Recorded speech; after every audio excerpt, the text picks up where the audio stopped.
One thing that I noticed from Muslims, which I didn't know before I reverted, is that there's some they believe in, not everyone, but a lot of the UK Muslims believe in something called the Muslim Caliphate, which is like they think that the world they basically want to change, not everyone, but there's a certain demographic that wants to change Western culture to fit into Islam. It's like if you're gonna go to a place, you should probably try to fit into what it is. Like if I come to America, I'm going to try to achieve the American dream, not bring my dreams from another place and impose it on this land. That's what made America great, was that there was so much immigration around the turn of the century, and it fit into, like, Italians would come in and they would work hard, and they would, or like Cubans, even after the Cuban, they would come to America and fit it because of capitalism, because of the American dream. I saw you were speaking on a show recently about the American dream. What is the American dream, and how much assimilation should we do?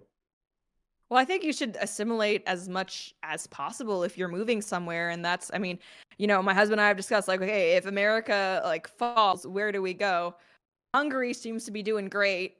I don't want to have to learn Hungarian, though. And I know that if I were to live somewhere where they didn't speak English, I would feel obligated to learn their language. And so I really hope English speaking countries step up, because I feel, again, I'm too old to learn a different language. I really admire immigrants who are able to like learn English as well as a lot of them do, because it's not easy, like, learning a second language and getting good at it. But I mean, I think the American dream is to be able to basically have self-determination, to be able to get married, have a family, and raise them living as freely as possible, practicing religion as freely as possible. For a lot of people, I think if you live in a city, that American dream is looking less and less likely just because of how expensive everything is. But I think you can be Muslim and embrace the American dream.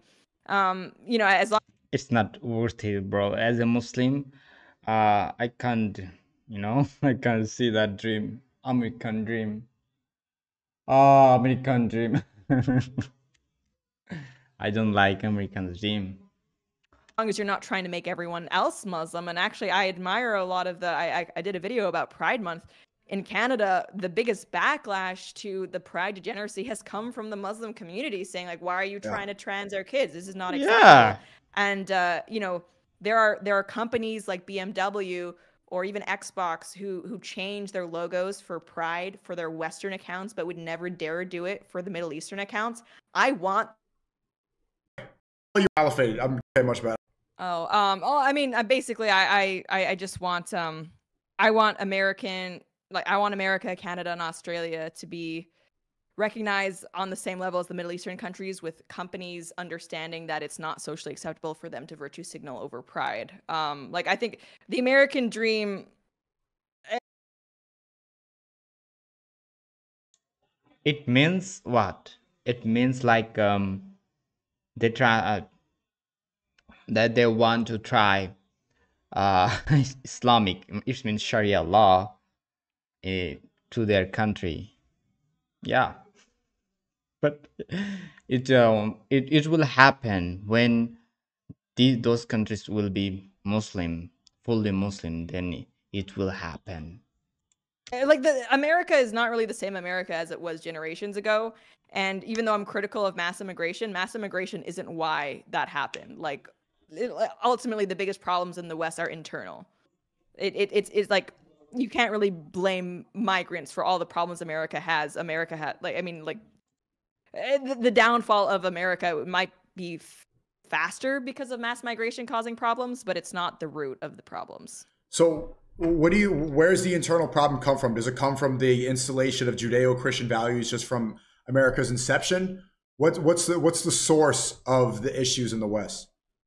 So, Judeo-Christian values, that is a phrase I used to use as well. Yeah. I no longer do, because I've been, and it's true. That's a phrase that really only became popularized post World War II.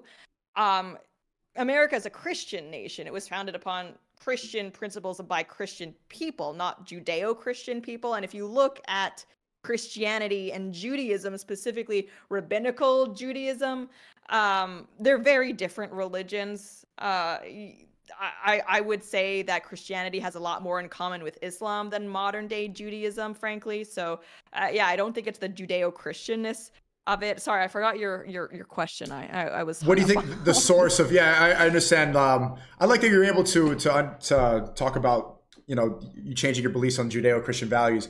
But I'm wondering if is that the source of the internal problems in America? Does it come from that belief that so many conservatives have held for hundreds of years of Judeo-Christian values, even though like it comes from the core fundamentals of the fact that Jews in the Bible, you believe Jews killed Jesus and Christians believe Jesus is God, but in Islam that we believe that Jesus is a prophet and messenger and we love Jesus, right? So just that similarity alone makes Islam and Christianity more compatible than anything Judeo-Christian. No, definitely. And there's also like Christianity and Islam are universal religions. Anyone can become part of it. It's not really like a racial or ethnic aspect. Judaism is very different. Hey, anybody can join Christianity? I think it won't be a simple thing, but Islam is so simple. Just go to mosque. Sorry, you don't need to go to mosque. Just say those words.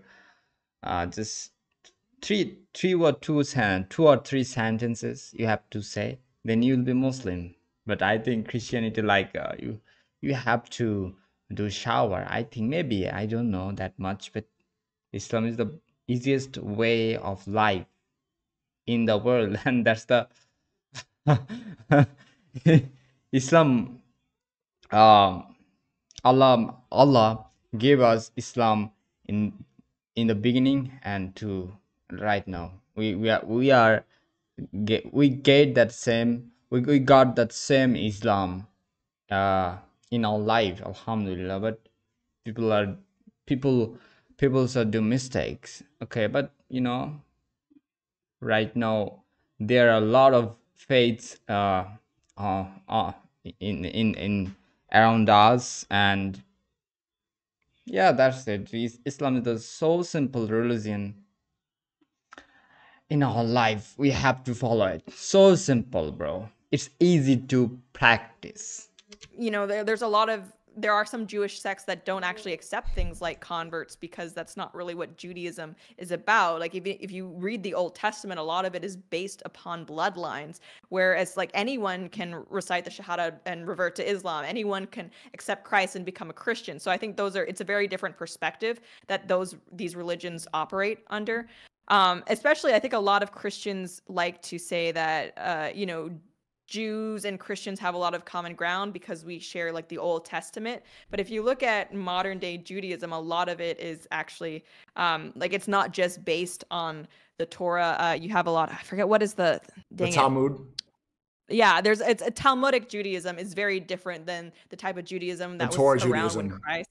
Right. So they're really not that similar. But I do believe that like what made America great is small government, but small government's really only possible when you have I think a moral and pious people who are governed by God and some sort of like religious moral code. When you take away that religious moral code, I mean, society kind of goes the way it has been, right? We have people who don't have families, they're not being raised right. You try to make the government a replacement for family and church and community, but that doesn't work well either. So I would say a lot of it stems from turning away from religion, turning away from faith, and trying to rely on the state for answers.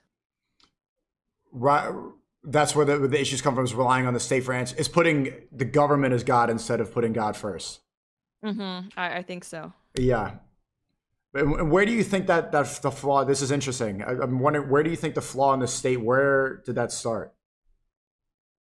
So I think it started with, so I love the Constitution. It enshrines a lot of important freedoms, but if you also look at it, it has been objectively incapable of preserving the type of freedoms and the limited government that the founding fathers envisioned, right? I mean, there's no end to the number of laws that exist today that are unconstitutional, that the founding fathers would be rolling over in their grave if they knew about. And even I think it was Thomas Jefferson, he admitted that the tree of liberty must be refreshed with the blood of like patriots and tyrants alike.